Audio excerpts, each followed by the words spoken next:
Every day brings us closer to the dream we're slowly building with our own hands, one pole, one nail, one decision at a time. Today is no different. It's another quiet but meaningful step forward. Some days require a full team noise, movement, and energy everywhere. But on other days, it's just a few skilled hands, like the roofing team, quietly shaping the future from above. Over the past few days, they've done a beautiful job laying the makuti, and with the Fito now family in place, the structure is finally starting to take form. But now, we turn the page. We begin digging. The simple act of collecting soil, yet it carries so much meaning. This is the soil that will shape our walls and hold our stories. Hi, my name is Sowina. I do videos around cooking, farming, and homesteading in general. If this is the kind of content that interests you, kindly hit the subscribe button for more videos. From this point, you can really begin to see the house taking shape. Even though the floor hasn't been laid yet, you can still see the grass and natural soil on the ground. Just standing inside gives you a real sense of how it's all coming together. The wall structures you see aren't complete walls yet. What we have so far are the Fito partitions. These frames mark out where each wall will go, defining the spaces and giving us a proper feel of each room. It's now easy to walk through and understand how everything will eventually look. The living spaces, the kitchen, and all the separate rooms are now clearly outlined. From a previous video, we also brought in rice straws from where, which will be used later when it's time to fill in the walls. If you haven't watched that video yet, it's right on top here, or I will add an end card so that you're able to watch it at the end of the video. All the window openings have also been done, and that alone makes such a difference. You can now visualize how light and air will move through the house.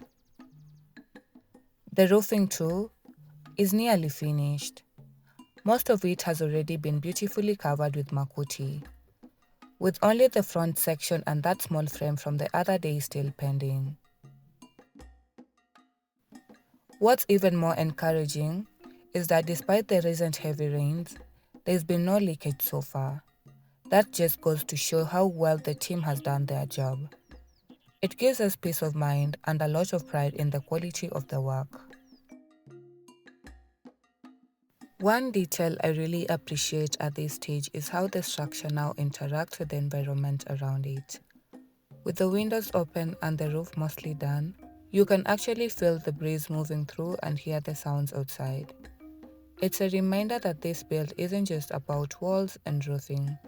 It's about creating a space that feels alive, connected to nature, and rooted in purpose. Now, shifting away from the house for a moment. Yesterday, we were busy digging in the area set aside for the kitchen garden. This was to prepare the ground for planting. Today, we're picking up where we left off. The plan is to finish spreading out the manure, mixing it in well, and then start planting the seedlings we got from the market. It's always so satisfying working with soil, knowing that in just a few weeks, we'll have fresh vegetables growing right here next to the house. At the same time, while the garden work is wrapping up, we're also starting a new task today, digging out soil that will actually be used to build the house walls.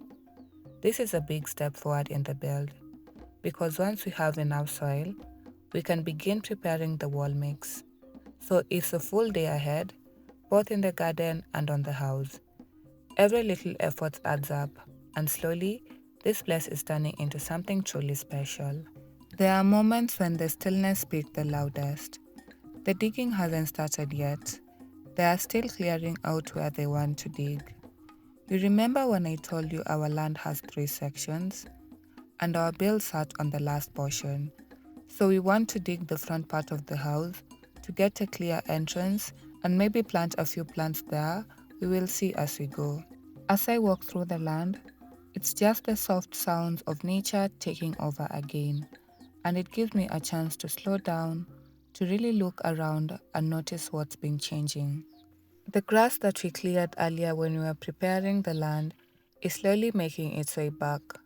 You can see it stretching across the ground, lush, fresh, and soft.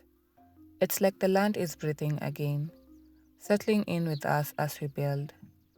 For a while, this place was all movement and noise. Trucks, pickups, poles, ropes, timber, people coming in and out. And now, just for a moment, it's still.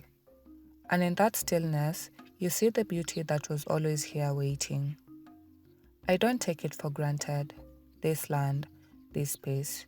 I often find myself just standing still and wondering how I got so lucky. The openness, the breeze that moves so gently through the compound. It's something you can't quite explain in words, but you feel it. And today, I feel it deeply. I feel grateful. This wouldn't have been possible without my husband. He gave me this land, this dream, this space to create. And every time I stand here, I'm reminded of that. It's more than a gift. It's a gesture of belief, of love, of support. I always say we are building a home, but it's not just the walls or the roof. It's the meaning behind every little thing. Even the quiet mornings like this one. And when you walk across the land now, you can almost start imagining what it will look like a few months from now. Maybe there will be a small pathway carving through the grass, flowers blooming along the edge, a bench somewhere under the shade that we're yet to create by planting trees where I can sit and sip tea. Or maybe kids running around barefoot, laughter in the air, ducks and chickens scratching through the grass. You start to dream again in moments like this. And that's the beauty of it. This land invites dreams. It gives you space to hope, to imagine, to rest. And for that, I am so, so grateful. Soon after, the digging began, slow and steady. Since the house sits on the far end of the land, we started from that section and began working our way inward. The plan is to move in a semicircular path, just like you saw drawn at the beginning of the video. It's not just random digging, there is intention behind it. As the soil is being removed, you'll slowly start to notice the shape taking form. It won't happen all at once, but with each day, as the team moves forward and the build continues, the curve of that semicircle will become clearer. Bit by bit, the land will begin to mirror the vision we had in our minds from the very start. It's exciting to see the ground responding to our efforts, shaping itself into something meaningful. From what I have seen, most people who build with mud prefer to use soil from their own land. It's the most affordable and accessible option. But now I'm curious, if you've done it before, did you dig from inside the house or did you dig from outside like we're doing? I'd really love to hear your experiences, especially if you had to think about where to dig without interfering with the structure. Share in the comments. Hizo ni nini? Nyoka. I noticed one of the men pause and look keenly at something in the soil. He even called another guy over, and they had a quick conversation before I asked what was going on. And to my surprise, he said it was a snake. It wasn't big, looked like it was just a few weeks old, but still, I was shocked. I don't even know what it was doing inside the soil. But they explained that small snakes, especially young ones, often burrow or hide in cool and disturbed places, especially in lands that haven't been used or cultivated for a long time. These are the unexpected things you find when you begin to interact with the land. It made me wonder, have you ever found snakes or other creatures on your land while building? If you've already built, what precautions did you take during construction and what are you doing now that you're living there? I was also told that some plants on the land naturally attack different kinds of animals, including snakes, and it tries to uproot them before building. If you're working on a similar project, it's important to regularly clear the land, keep the grass short, and avoid leaving heaps of wood or stones lying around, as those become hiding spots. You can also sprinkle things like lime or ash in areas you suspect might attract snakes. and always wear proper boots while walking around an active site. It's moments like these that remind us building isn't just about construction, it's also about learning how to live safely with the nature around us.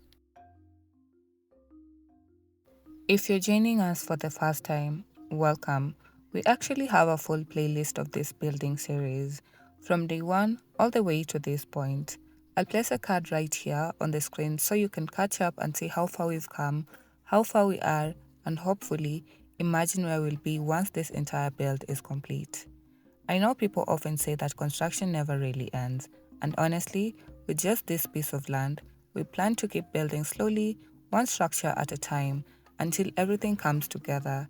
It's a journey, and we're taking it step by step and sharing every part of it with you. We needed many hands to keep things moving quickly, so while some were focused on digging, others were busy with the wheelbarrows, feeding the soil to the different rooms. It was a team effort, and seeing everyone working together made everything feel more efficient. The soil was being carefully moved to where it was needed. The work was getting done, but it was clear having a good team made all the difference. As the soil was ferried from one room to the next, the task of moving it wasn't just about quantity. It was about ensuring that every section of the house had the right amount of soil for the walls. Some areas needed more, while others just a little less.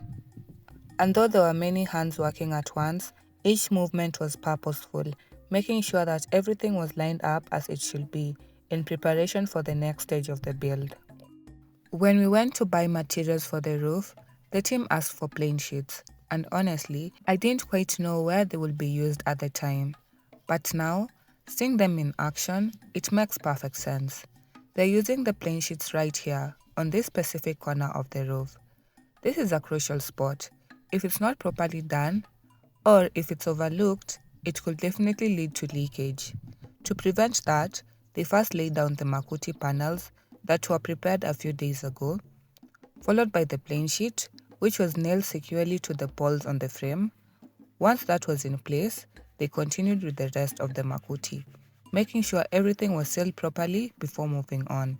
It's all in the details, especially when it comes to the roof. So when it rains, the way the roof has been structured ensures that water flows in the right direction. Thanks to the careful placement of the makuti and plain sheets, the water doesn't just sit there or trickle into areas it shouldn't. Instead, it has a clear path, flowing smoothly where it's meant to go. The way the plain sheet has been placed, you won't even notice it's there. It's neatly covered and blends in perfectly with the makuti. It's these thoughtful details that makes all the difference, ensuring the roof not only holds up, but also effectively directs water away, keeping everything inside dry. As the men continued digging soil for the walls, and the makuti team stayed focused on the roofing, we went back to finish our own section of the work for the day. I picked up the rake again, this time determined to clear every little piece of plant matter I had missed the day before. There were small roots, twigs, and dry leaves scattered around, and using the rake helped me gather them quickly into piles. It's work that may seem minor from the outside, but it makes a big difference. Preparing the soil properly means giving the seedlings we'll plant a better chance to thrive. It also helps create that neat, fresh look across the garden space, which is something I've been aiming for. Every time I raked through the soil, it felt a little more satisfying, watching it slowly transform from a rough patch of land to something clean and full of potential. Sometimes it's these quiet, focused tasks that make you feel most connected to the land and the work at hand. I also realized that raking gives you a better feel of the soil, its texture, how loose or compact it is, and whether it's ready for planting. It's in those small details that you start to understand your land better. And as I walked through it, I kept thinking about how far this space has come already. Just a few weeks ago, it was covered in tall grass and scattered plants, and now we are slowly shaping it into something purposeful. It's tiring, yes, but fulfilling in a quiet, grounded way. And just like that, the Makuti guys are now starting on the front view of the roof.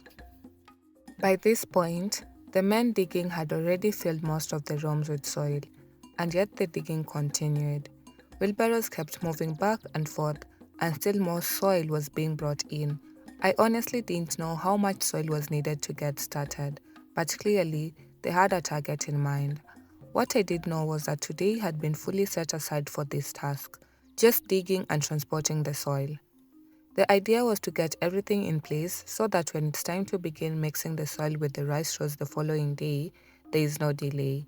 They'll be able to just dive straight into the work without stopping midway to go look for more soil. It was a day of preparation and laying the groundwork, literally, for what's to come. And as the wheelbarrows moved in and out of the structure, I couldn't help but think about how heavy that soil must have been. Even though the weather was cool and comfortable, the effort required to dig continuously, lift soil, and transport it, and that was a lot. At some point, I even thought, is all this soil really going to fit inside this house? But the way the partitions are set, and the method they'll use to pack the soil into the walls, it actually requires more than it looks. It's not just about quantity, it's about having enough to do a thorough job. That's why today's digging was so important. It might have looked repetitive, but it was laying the base for a very critical step in this building process. What really stood out to me during this stage is how much soil one house actually requires. You will think the land we are digging from will barely change, but slowly, a noticeable dip was forming, evidence of just how much had already been transferred. Even though we are building a traditional home, the scale of resources needed feels anything but small. Every scoop counts, and as I watched the ground give way and the structure begin to fail, I realized how building, no matter how modest, demands more than we often prepare for, both physically and mentally. While activity continued around the house, I headed back to the garden to also continue with my day's work. The final task was planting the seedlings. I couldn't help but feel a little discouraged. They looked so fragile, some of them barely standing upright, and I honestly questioned whether they will survive. But when I shared my worries with my husband, he reassured me with such calm confidence, telling me to give it a few days, and with the rains, I will be surprised by how quickly they will pick up. That gave me a boost of morale. I took my time, planting each seedling, pressing the soil gently around the base, hoping the roots will take hold. It felt good to contribute to something that, just like the house, will need patience and care to fully thrive. I genuinely love how the roofing team is progressing. It's like the closer they get to finishing, the more calm and intentional their work becomes. They're not rushing, not cutting corners, just moving with quiet confidence, and honestly, I couldn't be happier with how it's turning out. What do you think so far? How does the roof look to you? And actually, what do you think about the whole overall progress of the build up to this point? Let me know in the comments. I would really love to hear from you. I truly appreciate each of you who takes the time to leave a comment, ask questions, or just share your thoughts. Whether you're curious about something or learning along with me, let's keep the conversation going. That's all for today. Bye. We shall try again tomorrow.